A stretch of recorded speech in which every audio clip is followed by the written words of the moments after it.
믿음 따라 살도록 우리를 구별해 주신 하나님께 감사합니다. 그 하나님께 감사의 영광의 박수 드리고 할렐루야. 또 우리 찬양대에게도 격려의 박수 하겠습니다. 할렐루야. 저는 한철이입니다.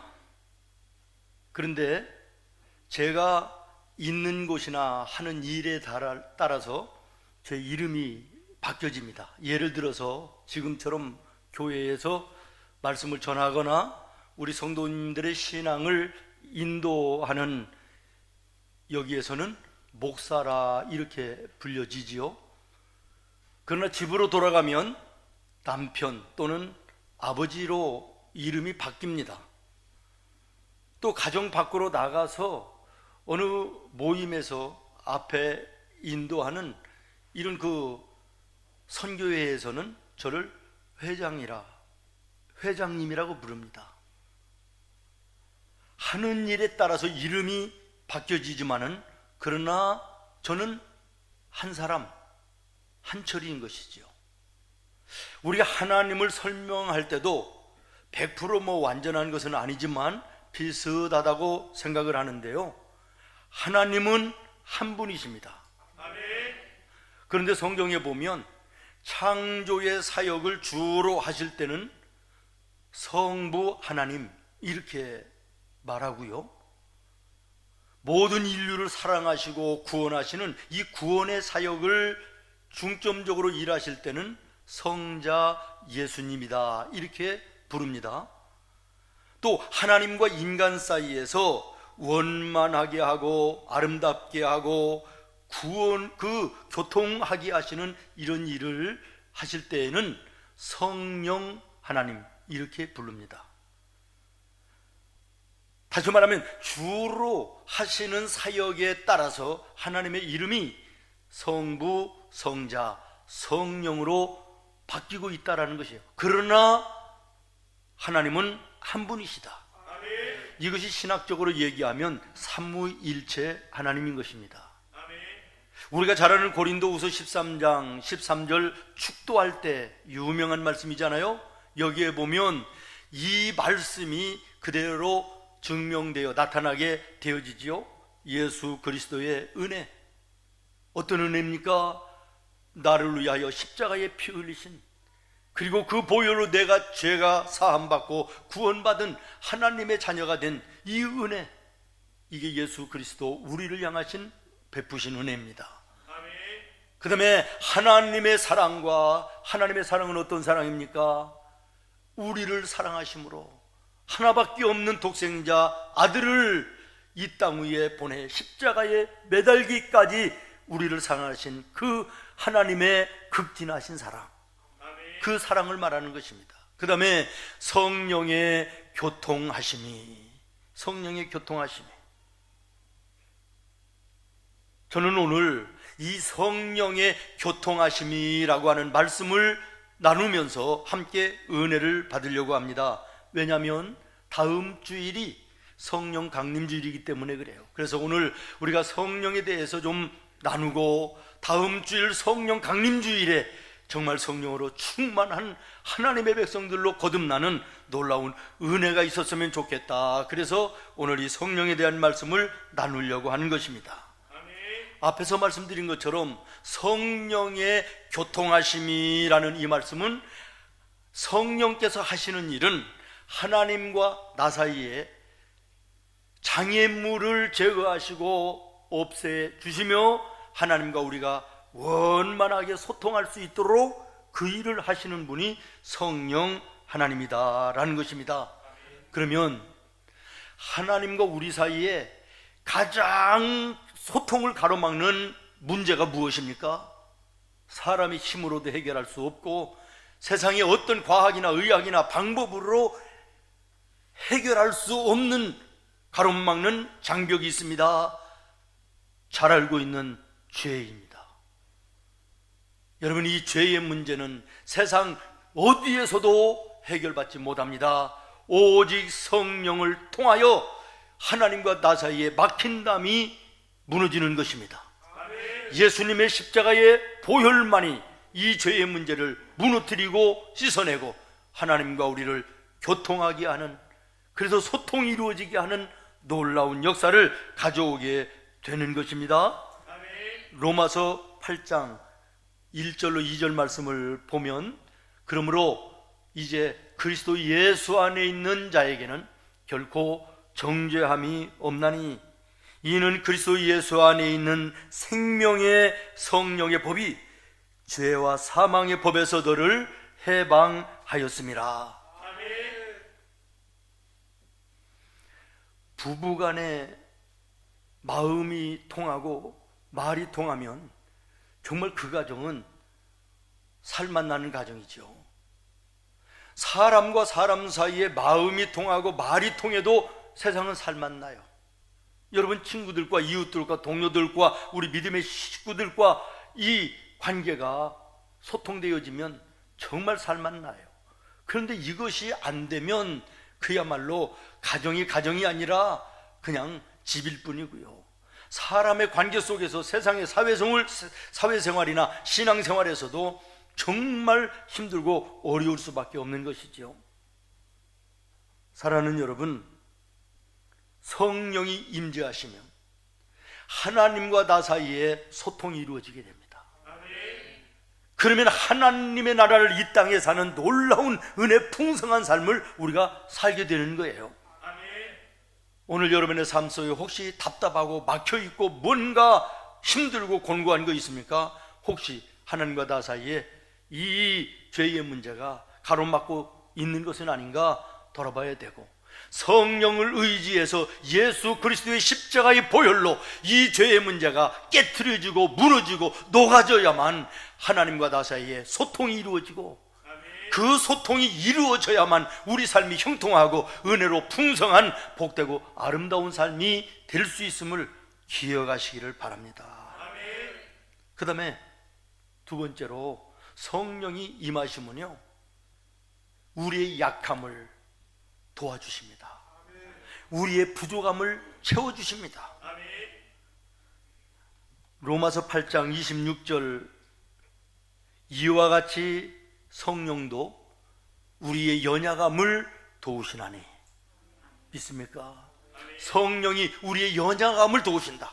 육신의 연약함이든 신앙의 연약함이든 정신적인 연약함이든 물질의 연약함이든 사람과의 관계 속의 연약함이든 부족함이든 성령께서 임하시면 부족한 것은 채워주시고 연약한 것은 강하게 하시고 온전하게 하시는 은혜 가운데 삶이 풍성한 복된 삶이 될 수 있음을 성경이 말씀하고 있는 것입니다. 그 다음에 세 번째로, 성령이 임하시면 걸어가는 인생길을 인도해 주시는 거예요. 요한복음 16장 13절, 그러나 진리의 성령이 오시면 그가 너희를 모든 진리 가운데로 어떻게 하시리니? 인도하시리니. 우리가 인생길 걸어가면서 무엇이 옳은 것이고 그른 것인가, 무엇이 진리고 비진리인 것인가, 어떤 것이 선택을 해야 바른 것인가를 몰라 방황할 때 성령이 함께 하시면 진리의 길로, 의의 길로, 생명의 길로, 축복의 길로 우리의 걸음을 인도해 주신다라는 거예요. 다시 말하면 인생을 방황할 이유가 없이 하나님 나라 이르기까지 우리의 걸음을 주님께서 성령을 통하여 인도해 주시는 것입니다. 이 은혜가 오늘 예배하는 우리 모든 성도들에게 있기를 예수님의 이름으로 축원합니다. 그 다음에 네 번째, 성령이 임하시면 성령은 우리의 위로자가 되십니다. 우리가 세상을 살다 보면 원하든 원치 아니하든 사람으로부터, 환경으로부터, 모든 일들로부터 우리가 얼마나 많은 상처를 받으며 삽니까? 그래서 얼마나 힘들고 고통스럽습니까? 그러나 성령께서 우리의 마음에 위로자가 되셔서 상처를 싸매어 주시고 흐르는 눈물을 닦아주시고 하늘의 소망 가운데 살게 하시는 놀라운 은혜를 베풀어 주시는 것입니다. 여러분, 지난 한 주간 세상에 살면서 크고 작은 알게 모르게 얼마나 많은 상처 속에 한 주간을 사셨습니까? 오늘 이 시간 성령께서 여러분의 마음에 역사하심으로 위로가 있으시기를 바라고, 싸매시는, 그리고 낫게 하시는, 흐르는 눈물을 멈추게 하시는, 그리고 하늘의 소망으로 새롭게 시작해 하시는 놀라운 은혜를 경험하는 귀한 시간이 되기를 예수님의 이름으로 축원합니다. 고린도 후서 1장 4절 말씀 이렇게 얘기합니다. 우리의 모든 환난 중에서 우리를 위로하사, 우리로 하여금 하나님께 받는 위로로서 모든 환난 중에 있는 자들을 능히 위로하게 하시는 이시로다. 성령은 우리에게 찾아오셔서 우리의 찢겨지고 상처된 마음에 위로자가 되실 뿐만 아니라 위로받은 나와 여러분이 또한 백신이 돼서 상처받고 곤고한 이웃들에게, 친구들에게, 가족들에게 또한 위로자로 만나주는 놀라운 은혜가 성령 안에 있음을 말씀하고 있는 것입니다. 마지막으로 성령이 임하시면 평강을 주십니다. 삶을 안정되게 하십니다. 세상은 파도같이 얼마나 험한지 모르겠습니다. 잠시도 우리를 제자리에 놓지 않습니다. 이런 염려 저런 염려, 근심 걱정, 불안, 초조, 두려움으로 세상이 갈팡질팡하게 되는 이런 인생 속에, 세상 속에 우리는 걸어가고 있지 않습니까? 그러나 우리 성령님이 임하시면 성령을 통하여 우리에게 하나님 평강을 주시는 것입니다. 다시 말하면 흔들리지 않는 안정된 삶을 보장해 주시는 것입니다. 요한복음 14장에 예수님이 말씀하십니다. 내가 너희에게 평안을 준다. 그 평안은 나의 평안이다 라고 말합니다. 여러분, 예수님의 평안이 무슨 평안입니까? 십자가의 죽음 앞에서도 두려워하지 않고 흔들리지 않던 평안입니다. 이 평안을 우리가 받으면 세상이 아무리 흉흉해도 우리는 두려워하지 않고 흔들리지 않고 안정된 샬롬의 복된 생활을 살게 되는 것입니다. 옛날에 우리 어머니 물 길러 다니실 때 저 동네에 가운데에 있는 샘에 그 항아리를 가지고 물을 길러 가시잖아요. 그럼 이고 오실 때 나뭇가지를 하나 가지고 가셔서 그 물 위에다가 놓고 이고 오는 거예요. 나뭇가지를 올려놓지 않으면 철렁거려서 물이 다 쏟아져 나가는 거예요. 그러나 나뭇가지를 올려놓으면 그 나뭇가지가 물을 잡아줘서 출렁거림을 막아주고 흘리지 않도록 온전히 집에까지 옮겨올 수 있도록 그런 역할을 하더라고요. 사랑하는 여러분, 나와 여러분의 인생은 험한 파도치는 바다 같은 세상입니다. 흔들릴 수밖에 없습니다. 염려와 근심과 걱정과 불안과 두려움과 초조 속에 흔들릴 수밖에 없는 우리 인생인데, 그러나 나무가 되시는 예수님의 십자가가 성령을 통하여 내 마음에 임하여 있으면, 내 가정에 임하여 계시면 그 십자가가 나를 평안케 하시는 것입니다. 안정되게 하시는 것입니다. 여러분의 마음속에 성령이 임재해 계신가? 그래서 예수님의 십자가가 내 마음속에 있는가를 분별하고 확인하는 귀한 아침이 됐으면 좋겠습니다. 여러분, 로마서 8장 9절 말씀을 한번 보시겠습니까? 같이 한번 읽겠습니다. 시작. 누구든지 아멘. 그리스도의 영이 뭡니까? 성령입니다. 다시 말하면 너희의 마음에 성령이 계시지 않으면 너는 예수 믿는 사람이 아니다, 이런 말입니다. 맞습니다. 사랑하는 성도 여러분, 우리의 몸에 피가 통하지 아니하면 죽은 몸인 것처럼 성령의 교통하심이 없다면 우리는 그리스도인이 아닌 것입니다. 그래서 오늘 본문을 보면 사도 바울이 에베소에 갔는데 거기에 예수를 믿는다라는 사람들을 몇 명을 만납니다. 그리고 그들에게 조심스러우면서도 안타까운 마음을 가지고 질문을 던집니다. 이것이 2절입니다. 이르되 너희가 믿을 때 성령을 받았느냐? 이렇게 질문을 했습니다. 다시 말하면 그들이 신앙생활을 한다라고는 하는데 사도 바울이 볼 때 무언가 부족하더라는 거예요. 정말 예수 믿는 사람들인가? 이게 와서 닿지 않았다는 거예요. 그래서 조심스럽게 물은 것입니다. 당신들이 예수를 믿는다고 하는데 믿을 때 성령을 받았습니까? 그랬더니 대답이 무엇입니까? 2절에 이렇게 얘기합니다. 2절에 보면 아니라 우리는 성령이 계심도 듣지 못하였다. 받기는 그만두고 성령이 계시다는 소리도 들어본 적이 없다라는 것이에요. 그러면 지금까지 그들은 무엇을 믿었다는 거예요? 얼마나 황당하고 얼마나 이게 한심한 일입니까? 그러나 사랑하는 여러분, 이 황당한 상황이 바울과 에베소 사람들과의 대화 속에만 있는 것이냐라는 것이에요. 오늘 예배하는 우리 교인들에게 이 질문이 던져졌다면 어떤 대답이 나올까요? 예, 저는 성령을 받았습니다. 나는 성령의 사람입니다. 확신 있게 얘기하는 사람. 또 하나는 예, 글쎄요, 내가 성령을 받았나? 이렇게 대답하는 사람. 여러분은 어느 쪽이십니까? 사도행전 2장 38절은 이렇게 말씀하십니다. 너희가 회개하여 각각 예수 그리스도의 이름으로 세례를 받고 죄사함을 받으라. 그리하면 성령의 선물을 받으리니. 무슨 말입니까? 성령 받음에 확신이 없다.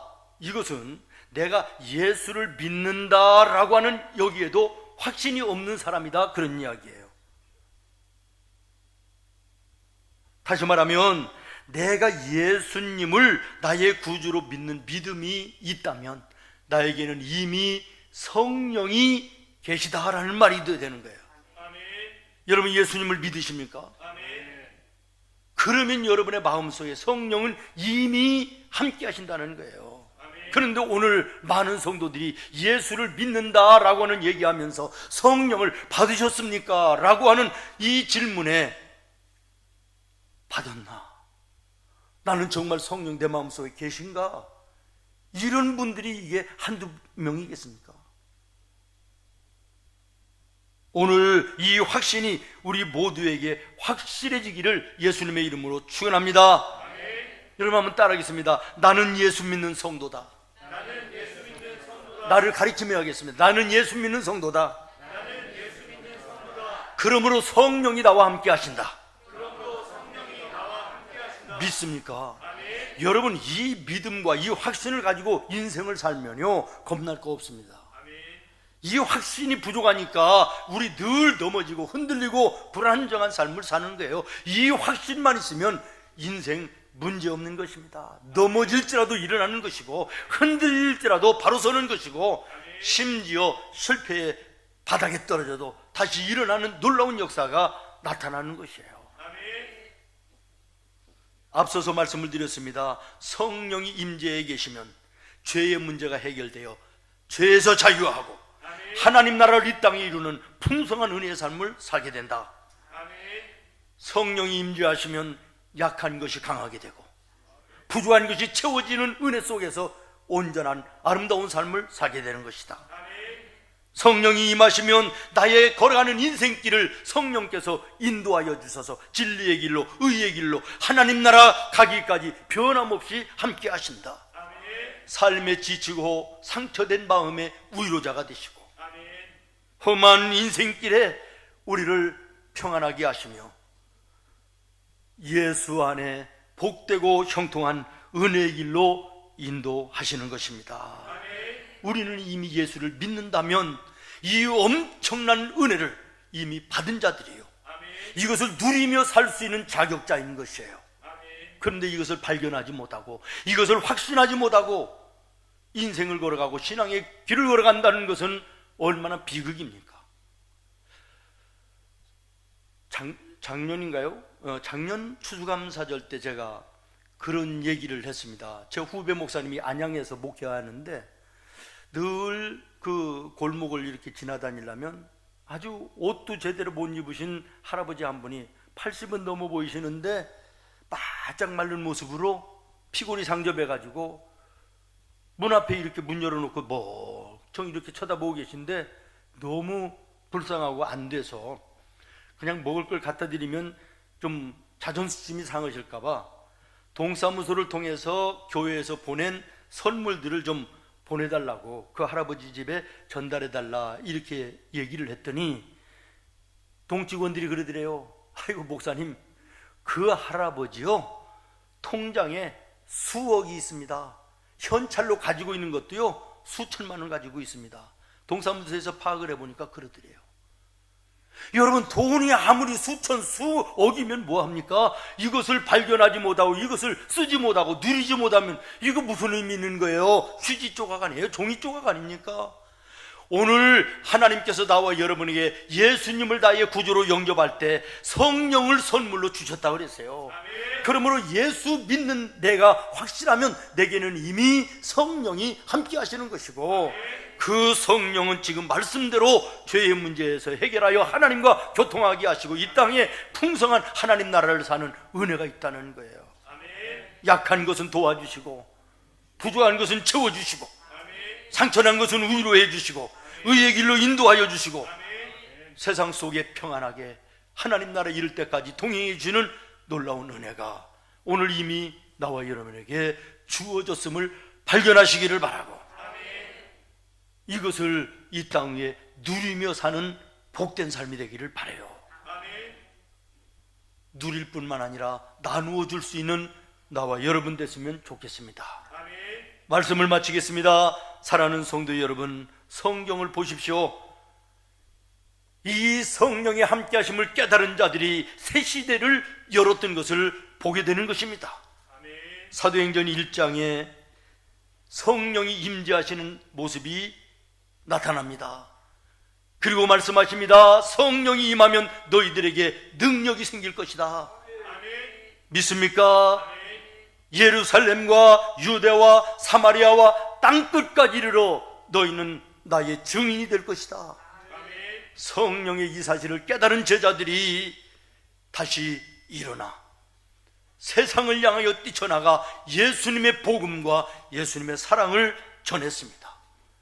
이 복음이 예수님의 이 사랑이 예루살렘에 머물지 않고 땅끝까지 이르러 오늘 한국 땅에 나와 여러분도 그 예수님을 만나게 되고 구원받은 하나님의 자녀의 자리에 예배하는 자리에 서 있는 것을 여러분 기억하시기를 바랍니다. 사랑하는 여러분, 성령의 함께 하심을 깨달은 자가 세상을 변화시켰다면 오늘 내가 성령이 나와 함께 하심을 깨닫는 자가 됐다면 세상은 변화시키지 못할지라도 내 인생은 바뀌지 않겠습니까? 내 가정만큼은 변화시킬 수 있지 않겠습니까? 우리 교회만큼은 다르게 변화시킬 수 있지 않겠습니까?